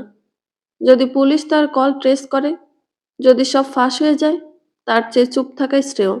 রাহুল গেছে যাক, নিজের সংসার আর সম্মান বাঁচাতে হলে এই মৃত্যু নিয়ে কোনো প্রশ্ন তোলা যাবে না। আসিফ এখন মরিয়া। রিফাতের ছবি শহরের প্রতিটি থানায় পাঠানো হয়েছে। গুরুত্বপূর্ণ মোড়গুলোতে, বাস টার্মিনালে পোস্টার লাগানো হয়েছে। আসিফ নিজে সাদা পোশাকে রাস্তায় রাস্তায় ঘুরছে। সেদিন বিকেলে আসিফ এক ব্যস্ত রাস্তার মোড়ে দাঁড়িয়ে তার এক ইনফরমারের জন্য অপেক্ষা করছিল। কড়া রোদ, ধুলোবালি আর গাড়ির হর্নে তার মেজাজ সপ্তমী। তার উপর ইনফরমার বেটা দেরি করছে। এমন সময় এক সাধারণ পথচারী তার সামনে এসে দাঁড়ালো। ছেলেটির মাথায় একটা ক্যাপ, মুখে হালকা দাড়ি। সে বিনীতভাবে জিজ্ঞেস করলো, এক্সকিউজ মি স্যার, কয়টা বাজে একটু বলা যাবে? আসিফ এমনিতেই বিরক্ত ছিল। সে রেগে গিয়ে ধমক দিল, আমার কি কাজ নেই? আমি কি এখানে টাইম কিপার হয়ে দাঁড়িয়ে আছি? নিজের হাতে একটা ঘড়ি রাখতে পারো না? ছেলেটা কিছু বলল না। ক্যাবটা একটু নামিয়ে মুচকি হেসে ভিড়ের মধ্যে হারিয়ে গেল। আসিফ ফিরেও তাকালো না। সে তখনও তার ইনফরমারের উপর রাগ ঝাড়ছিল মনে মনে। সারাদিনের ব্যর্থ অভিযান শেষে আসিফ যখন বাসায় ফিরল, তখন রাত 10টা। শরীরটা ভেঙে আসছে ক্লান্তিতে। ফ্রেশ হয়ে এসে সে বিছানায় বসল। টেবিলের ওপর পানির বোতলটা নিতে গিয়ে তার চোখ আটকে গেল। পানি জগের নিচে একটা চিরকুট রাখা। আসিফ অবাক হলো। সে তো একা থাকে, কাজের বুয়া সকালে আসে, চলে যায়। এই চিরকুট এখানে এলো কি করে? সে কাপা হাতে কাগজটা খুলল। গোটা গোটা অক্ষরে লেখা, ঘড়ির টাইমটা বললে কি এমন ক্ষতি হতো স্যার? ভদ্রতা তো শিখতে পারতেন। আমাকে খোঁজার জন্য এত সময় নষ্ট না করে আমার দিকে একটু ভালো করে তাকালেই তো পারতেন। আপনার চোখের সামনেই ছিলাম। সময় চলে যায় স্যার, ধরা যায় না। পড়া শেষ হওয়া মাত্র আসিফ মাথায় হাত দিয়ে বসে পড়ল। তার মনে পড়ে গেল বিকেলে সেই ঘটনাটা। সেই ক্যাপ পরা ছেলেটা, যার গলার স্বরটা খুব শান্ত ছিল। ওটাই রিফাত ছিল। Shit shit shit! আসিফ নিজের চুল মুঠি ধরে চিৎকার করে উঠল। আমি এত বড় গাধা, হাতের মুঠোয় পেয়েও তাকে চিনতে পারলাম না। কিন্তু পরক্ষণে তার মনে হলো, এই চিঠিটা আমার বেডরুমে এলো কি করে? আমার ফ্ল্যাটে তো কড়া নিরাপত্তা। আসিফ লাফিয়ে উঠল। দ্রুত ল্যাপটপ অন করে সিসিটিভি ফুটেজ চেক করতে বসলো। বাড়ির বাইরের ফুটেজে দেখা গেল, বিকেলের দিকে একটা ছেলে গেটের সামনে কিছুক্ষণ দাঁড়িয়েছিল। হ্যাঁ, ওই সেই ক্যাপ পরা ছেলেটা, রিফাত। কিন্তু ঘরের ভেতরের ফুটেজ দেখে আসিফের রক্ত হিম হয়ে গেল। সে দেখল, জানালার ফাঁক দিয়ে বা অন্য কোনোভাবে কেউ ঢোকেনি। ফুটেজে দেখা গেল, টেবিলের ওপরে শূন্যস্থানে হঠাৎ করে একটা ভাঁজ করা কাগজ ভেসে উঠল, যেন অদৃশ্য কেউ সেটা হাওয়ায় ভাসিয়ে আনলো। তারপর সেটা ধীরে ধীরে টেবিলের ওপর ল্যান্ড করলো। কোনো মানুষের হাত নেই, কোনো অবয়ব নেই, শুধু কাগজটা শূন্য থেকে আবির্ভূত হলো। আসিফ ল্যাপটপের স্ক্রিন থেকে চোখ সরাতে পারল না। এটা কি কোনো ট্রিক, নাকি এর পেছনে কোনো অলৌকিক শক্তি আছে? রিফাত কি মানুষ, নাকি অন্য কিছু?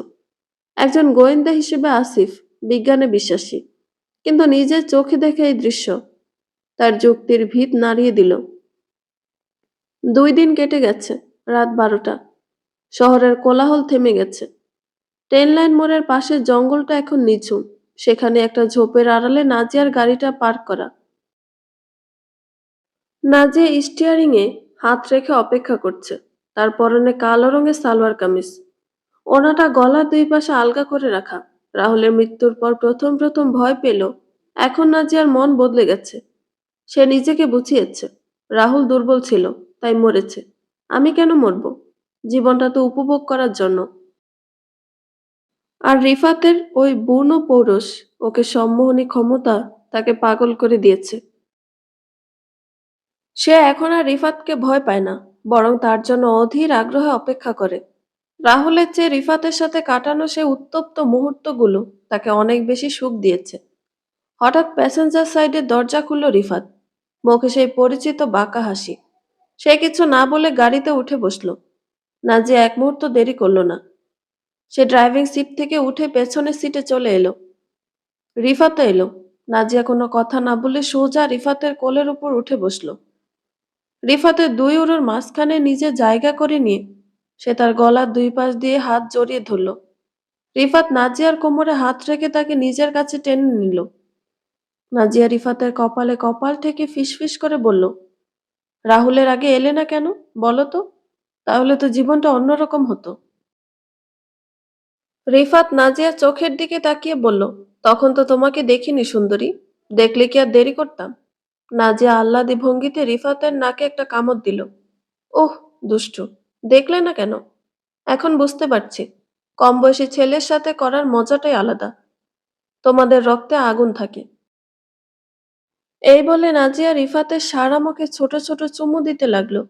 কপাল, চোখ, গাল কোথাও বাদ দিল না। তার গরম নিঃশ্বাস রিফাতের মুখে আছড়ে পড়ছিল। রিফাত চোখ বন্ধ করে সে আদর উপভোগ করতে লাগলো। তার হাত নাজিয়ার পিঠ বেয়ে নিচে নামতে লাগলো। হঠাৎ নাজিয়া থেমে গেল। সে রিফাতের ঠোঁটের দিকে তাকালো। ক্ষুধার্ত বাঘিনীর মতো সে রিফাতের ঠোঁটে নিজের ঠোঁট ডুবিয়ে দিল। একটা দীর্ঘ, গভীর এবং ভেজা চুম্বন।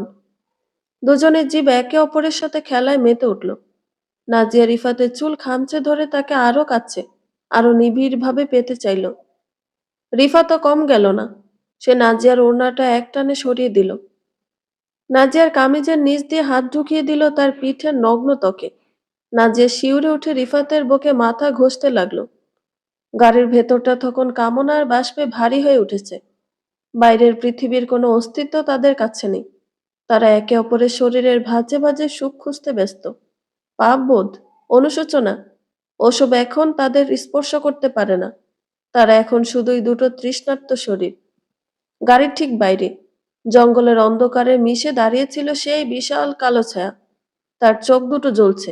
সে সবকিছু দেখছে। রিফাতের পতন, তার নীতির বিসর্জন, সবই তার নখদর্পণে। ছায়াটি তার হাতে থাকা পুরনো খাতাটা খুলল। সেখানে নাজিয়ার নামের ওপর আঙুল রাখলো। তারপর ধীরে ধীরে নাজিয়ার নামটা মুছে ফেলল। যেন নাজিয়া এখন আর তার টার্গেট নয়, সে এখন রিফাতের খেলার পুতুল মাত্র। তারপর সে খাতার একদম নিচে একটা নতুন নাম লিখল। বড় বড় লাল অক্ষরে লিখল রিফাত। ছায়াটি ফিসফিস করে বলল, রিফাত, তুই তো নিজের ফাঁদে পা দিয়েছিস। তুই বিচারক হতে চেয়েছিলি, কিন্তু কামনার কাছে হার মেনে তুই নিজেই আজ আসামি। এই মেয়েটা তোর ধ্বংসের কারণ হবে। আমার কাজ প্রায় শেষ, এবার তোর পালা।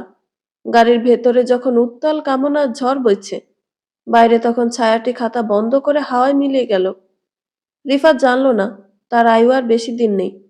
সে যা আগুন নিয়ে খেলছে, সে আগুনই তাকে পুড়িয়ে ছাই করে দেবে। গাড়ির পিছনের সিটে রিফাত আর নাজিয়া যেন এক হয়ে মিশেছিল। কামনার উষ্ণতা তখনও কাটেনি, কিন্তু রিফাত আস্তে আস্তে নিজেকে ছাড়িয়ে নিল। নাজিয়া তাকে আষ্টে পৃষ্ঠে জড়িয়ে ধরে রেখেছিল, যেন ছাড়লেই হারিয়ে যাবে। রিফাতের স্পর্শের জন্য সে তৃষ্ণার্ত, চাতকের মতো হয়ে আছে। নাজিয়া হাঁপাতে হাঁপাতে বলল, উফ, এমন সুখ আমি জীবনে পাইনি রিফাত। রাহুলের সাথে কত বছর ছিলাম, কিন্তু তোমার মতো করে আমাকে কেউ ছোঁয়নি। কি জাদু আছে বলো তো তোমার মধ্যে? রিফাত নাজিয়ার এলোমেলো চুলগুলো ঠিক করে দিতে দিতে ম্লান হাসল। তার গলার স্বর এক অদ্ভুত বিষাদ। হয়তো দেরি হয়ে গেছে সুন্দরী, তোমায় যদি আগে পেতাম। এত সুখ হাতের কাছে ফেলে রেখে আমি শুধু মরীচিকার পেছনে ছুটেছি। পাপ আর পুণ্য বিচার করতে গিয়ে নিজের জীবনটাই তুচ্ছ করে ফেলেছি। নাজিয়া কিছু বুঝল না, বোঝার মতো অবস্থায়ও সে নেই। সে রিফাতকে হ্যাঁচকা টানে নিজের দিকে টেনে আনলো। রিফাতের ঘাড়ে মুখ ডুবিয়ে জোরে একটা কামড় বসিয়ে দিল। রিফাত ব্যথায় উহ করে উঠল। ছাড়ো নাজিয়া, ব্যথা লাগছে। নাজিয়া ছাড়ল না, বরং আরো জোরে চেপে ধরে বলল, আজ তোকে একদম খেয়ে ফেলবো জানু, ছাড়বো না তোকে। তারপর নাজিয়া এমন এক পাগলামি শুরু করলো, যা রিফাতের কল্পনারও বাইরে ছিল। সে রিফাতের শার্টের বোতাম ছিঁড়ে ফেলল, নখ দিয়ে তার পিঠে আঁচড় কাটতে লাগলো। কামনায় মত্ত হয়ে সে রিফাতের শরীরের প্রতিটি ইঞ্চিতে নিজের অধিকার প্রতিষ্ঠা করতে চাইল। গাড়ির ভেতরে তখন শুধু তাদের ঘন ঘন নিঃশ্বাসের শব্দ আর নাজিয়ার ফিসফিসানি। তুই শুধু আমার, শুধু আমার। প্রায় ঘন্টাখানেক পর নাজিয়া তার গাড়ি নিয়ে চলে গেছে। রিফাত একা দাঁড়িয়ে আছে ট্রেন লাইন মোড়ে সে নির্জন জঙ্গলের পাশে। রাত আরো গভীর হয়েছে। চারপাশে ঝিঝি পোকার ডাক যেন আরো তীব্র হয়েছে। রিফাত কপালের ঘাম মুছল। তার শরীর ক্লান্ত, কিন্তু মনটা অস্থির। সে বিড়বিড় করে বলল, এবার কার পালা? লিস্টে আর কার নাম আছে? সে চোখ বন্ধ করে মনে করার চেষ্টা করলো, কিন্তু আশ্চর্য, তার মনের পর্দায় কোনো নাম ভাসছে না, কোনো পাপীর চেহারা ভেসে উঠছে না। তার সে অলৌকিক ক্ষমতা, যা দিয়ে সে মানুষের গোপন পাপ দেখতে পেত, তা যেন আজ অকেজো হয়ে গেছে। সে প্রাণপণে চেষ্টা করলো, কিন্তু সব অন্ধকার। কি হচ্ছে এসব? আমার ক্ষমতা কাজ করছে না কেন? রিফাত নিজের চুল খামচে ধরল। ঠিক সেই মুহূর্তে তার সামনে সেই বিশাল কালো ছায়াটি আবির্ভূত হলো। বাতাসের শো শো শব্দ ছাপিয়ে ছায়ার বিকট হাসির শব্দে চারপাশ কেঁপে উঠল। ছায়াটি রিফাতের দিকে এগিয়ে এলো। তার চোখ দুটো আগুনের গোলার মতো জ্বলছে। কি রে রিফাত, নিজের চুক্তির কথা ভুলে গেলি? ছায়ার কণ্ঠস্বর যেন পাতাল থেকে উঠে এলো। রিফাত ভয়ে কুঁকড়ে গেল। তার পা কাঁপছে। চুক্তি? ছায়াটি রিফাতের মুখের সামনে এসে হিস হিসিয়ে গলায় বলল, তোর মনে নেই? আমি বলেছিলাম তুই পাপীদের শাস্তি দিবি, কিন্তু শর্ত ছিল তুই নিজে কোনো পাপে জড়াবি না। তুই নিজে নিষ্পাপ ছিলি বলেই তোকে এই ক্ষমতা দিয়েছিলাম। কিন্তু আজ, আজ তুই নিজেই এক পাপী। পরকিয়া, জিনা, কামনার ফাঁদে পা দিয়েছিস তুই। রিফাত বুঝতে পারল সে কত বড় ভুল করেছে। ছায়াটি আবার হাসল। তোর সব ক্ষমতা শেষ রিফাত। আর শুধু তাই নয়, নিয়ম অনুযায়ী আমার ক্ষমতা এখন তার কাছে চলে গেছে, যার সাথে তুই পাপে লিপ্ত হয়েছিস, অর্থাৎ নাজিয়া। রিফাতের রক্ত হিম হয়ে গেল। নাজিয়া? ওই মেয়েটা এখন তার চেয়েও শক্তিশালী? ছায়াটি বলল, হ্যাঁ, এখন নাজিয়া তোকে মারবে, কারণ পাপের শাস্তি এখন তোর পাওনা। আর বিচারক সে। ছায়াটি হাসতে হাসতে অন্ধকারের মধ্যে মিলিয়ে গেল। রিফাত একা দাঁড়িয়ে রইল। তার হাত পা অবশ হয়ে আসছে। তার মানে নাজিয়া এখন সব জানে। সে কি ফিরে আসবে তাকে মারার জন্য? আর তার ছবি তো সারা শহরে টাঙানো। পুলিশ খুঁজছে, নাজিয়াও খুঁজবে। পালাবে কোথায়? তার লুকানোর আর কোনো জায়গা নেই। অন্যদিকে আসিফ এখন পাগলের মতো হয়ে গেছে। উপর মহল থেকে চরম আলটিমেটাম এসেছে। ৪৮ ঘন্টার মধ্যে রিফাতকে জীবিত অথবা মৃত চাই, নইলে আসিফের চাকরি থাকবে না। আসিফ তার সব ইনফরমারকে মাঠে নামিয়ে দিয়েছে, কিন্তু এখনো কোনো সলিড লিড নেই। আসিফ তার গাড়িতে বসে স্টিয়ারিং এ মাথা ঠেকিয়ে ভাবছিল। হঠাৎ তার ফোনটা বেজে উঠল। তার বিশ্বস্ত সোর্স, স্যার, 10 লাইন মোড়ের জঙ্গলে একটা সন্দেহভাজন মুভমেন্ট দেখা গেছে। একটা প্রাইভেট কার আর একটা ছেলেকে দেখা গেছে। রিফাতের মতো সে। আসিফ আর কোনো প্রশ্ন করল না। গাড়ি স্টার্ট দিয়ে ঝড়ের বেগে 10 লাইন দিকে ছুটল। রাত আরো গভীর হয়েছে। রিফাত তখনও জঙ্গলেই বসেছিল। পালানোর কোনো পথ খুঁজে পাচ্ছিল না। একটু পরে হেডলাইটের আলোয় জঙ্গলটা আলোকিত হয়ে উঠল। নাজিয়ার গাড়ি। রিফাত বুঝল নাজিয়া ফিরে এসেছে, হয়তো তাকে মারার জন্যই। কিন্তু রিফাত সহজে হার মানবে না। সে পকেটে হাত দিয়ে দেখল তার ছুরি ঠিক আছে কিনা। সে মনে মনে একটা ঠান্ডা পরিকল্পনা করে ফেলল। আমি মরার আগে ওকে শেষ করব। আমার ক্ষমতা আমি অন্য কাউকে পেতে দেব না। নাজিয়া গাড়ি থেকে নামলো না। গ্লাস নামিয়ে হাসলো। হে বেবি, একা একা কি করছো অন্ধকারে? আমার কথা মনে পড়ছিল? নাজিয়ার চোখে আজ এক অন্যরকম দীপ্তি। হয়তো সে নিজেও জানে না তার মধ্যে কি পরিবর্তন এসেছে। রিফাত নিজেকে সামলে নিয়ে বলল, কিছু না, তোমার জন্য অপেক্ষা করছিলাম। গাড়িতে এসো, ভেতরে চলো। রিফাত গাড়িতে উঠে বসলো। নাজিয়া কোনো কথা না বলে রিফাতকে জড়িয়ে ধরল। সে রিফাতের ঠোঁটে চুমু খেতে শুরু করলো। তোমাকে ছাড়া থাকতে পারছিলাম না জানো। নাজিয়া রিফাতের মাথাটা 2 হাতে চেপে ধরল। তাকে গভীর চুম্বনে আবদ্ধ করতে চাইল। ঠিক সেই মুহূর্তে রিফাত তার পকেট থেকে ছুরিটা বের করলো। কোনো দ্বিধা না করে, কোনো মায়া না দেখিয়ে সে সজোরে নাজিয়ার পেটে ছুরিটা ঢুকিয়ে দিল। নাজিয়া আহ করে আর্তনাদ করে উঠল। তার চোখ বড় বড় হয়ে গেল। সে বিশ্বাস করতে পারছিল না রিফাত এটা করতে পারে। কিন্তু রিফাত থামল না। সে উন্মত্তের মতো একের পর এক আঘাত করতে লাগলো নাজিয়ার বুকে, পেটে। রক্তে গাড়ির সিট ভেসে গেল। নাজিয়া রিফাতের হাত খামচে ধরার চেষ্টা করলো, কিন্তু রিফাতের শক্তি তখন চরমে। কিছুক্ষণের মধ্যেই নাজিয়া নিস্তেজ হয়ে গাড়ির সিটে এলিয়ে পড়ল। তার খোলা চোখ দুটো রিফাতের দিকে তাকিয়ে রইল। রিফাত রক্তমাখা ছুরিটা হাতে নিয়ে বসে রইল কিছুক্ষণ। তার নিঃশ্বাস ভারী হয়ে গেছে। সে বিড়বিড় করে বলল, শেষ, সব শেষ। এবার আমাকে শহর ছাড়তে হবে। রিফাত গাড়ি থেকে নামতে যাবে, ঠিক তখনই পুলিশের সাইরেন আর তীব্র আলো তাকে ঘিরে ধরল। আসিফ, সে তার দলবল নিয়ে হাজির। আসিফ গাড়ি থেকে নেমেই দেখল রিফাতের হাতে রক্তমাখা ছুরি। গাড়ির দরজা খোলা, ভেতরে নাজিয়ার রক্তাক্ত লাশ। আসিফ রিফাতের দিকে বন্দুক তাক করে চিৎকার করল, হ্যান্ডস আপ! এক চুল নড়লে গুলি করব। রিফাত কোনো বাধা দিল না। সে শান্তভাবে হাত তুলল। তার চোখে মুখে কোনো ভয় নেই, বরং এক অদ্ভুত প্রশান্তি। আসিফ তার দলের একজনকে পাঠালো লাশটা চেক করতে। অফিসার ফিরে এসে বলল, স্যার, মেয়েটা মারা গেছে। আসিফ রাগে অন্ধ হয়ে গেল। সে দৌড়ে গিয়ে রিফাতের কলার চেপে ধরল। শুয়োর, কেন মারলি মেয়েটাকে? কি করেছিল?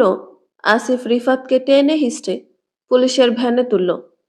ইন্টারোগেশন রুম, ঘুটঘুটে অন্ধকার, শুধু মাথার ওপর একটা টিমটিমে লাইট জ্বলছে। রিফাত চেয়ারে হাত করা পড়া অবস্থায় বসে আছে। তার সামনে আসিফ।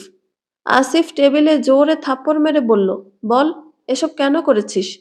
বাসের চৌধুরী, জহুরুল ইসলাম, রাহুল, আর এখন এই মেয়েটা, সবাইকে কেন মারলি? তুই কি সাইকো? রিফাত ধীরে সুস্থে মাথা তুলে তাকালো। তার গলায় সেই পুরনো শান্ত ভাব। স্যার, আমি কাউকে মারিনি। ওরা নিজেদের পাপে নিজেরা মরেছে। আমি শুধু মাধ্যম ছিলাম। ফালতু কথা রাখ, সব খুলে বল। তুই কে? কি তোর উদ্দেশ্য? রিফাত বলতে শুরু করলো। আমার মা বাবা কেউ ছিল না স্যার। আমি জানি না আমি কে। এতিমখানায় বড় হয়েছে। শুনতাম আমি নাকি কারো অবৈধ প্রেমের ফসল, তাই রাস্তার কুকুরের মতো ফেলে দিয়ে গিয়েছিল। এতিমখানা একসময় আমাকে তাড়িয়ে দিল। আমি একা হয়ে গেলাম। জঙ্গলে জঙ্গলে ঘুরে বেড়াতাম। খিদে কষ্ট পেতাম। রিফাত একটু দম নিল। তারপর বলল, একদিন সেই জঙ্গলে এক কালো ছায়া আমার কাছে এলো। সে বলল, তুই তো নিষ্পাপ, কিন্তু তুই একটা পাপের ফসল। এই সমাজের মানুষ গোপনে কত পাপ করে, কিন্তু তাদের বিচার হয় না। তুই যদি আমার সাথে চুক্তি করিস, তবে তুই তাদের শাস্তি দিতে পারবি। আমি রাজি হলাম স্যার। আমার মনে হলো আমি তো পাপের কারণে জন্ম নিয়েছি, তাই পাপীদের শাস্তি দেওয়াই আমার কাজ। আসিফ অবাক হয়ে শুনছিল। রিফাত বলে চলল, সে আমাকে এমন ক্ষমতা দিল, চোখ বন্ধ করলেই আমি মানুষের গোপন পাপ দেখতে পেতাম। যার চেহারা ভেসে আসতো, বুঝতাম তার সময় শেষ। আমি শুধু তাদের পাপের কথা মনে করিয়ে দিতাম। বাকি কাজ তাদের বিবেক করত। আত্মহত্যা তাদের একমাত্র পথ ছিল। কিন্তু নাজিয়াকে কেন মারলি? ও তো আত্মহত্যা করেনি। আসিফ জিজ্ঞেস করলো।